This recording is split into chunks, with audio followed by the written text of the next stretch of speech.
অর্জুন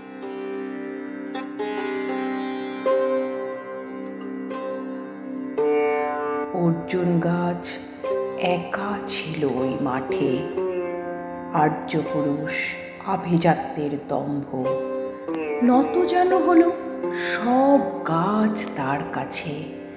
এইটুকু শুধু আরম্ভ কাহিনীর। কোথা থেকে এলো কৃষ্ণচূড়ার বীজ, যুবতী হলো সে কয়েক বছর পরে। সাঁওতালি মেয়ে, খোঁপায় তীব্র লাল। অর্জুন তাকে চাইল আপন করে। নত যেন হবে এমন মেয়ে সে নয়। বসন্তে সে তো একাই নিজেই সাজে। আর্যপুরুষে আসক্তি নেই তার। ব্যস্ত আছে সে ফুল ফোটানোর কাজে। খোঁপা থেকে খসে গত রাত্রের ফুল।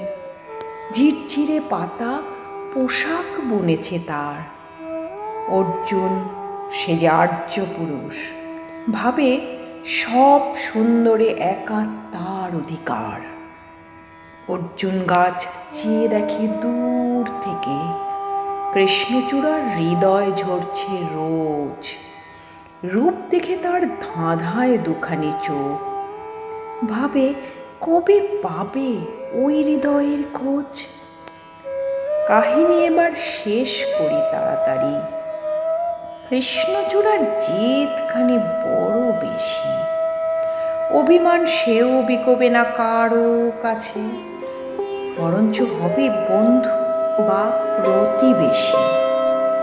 যদিও কাহিনী এমন সহজ নয়।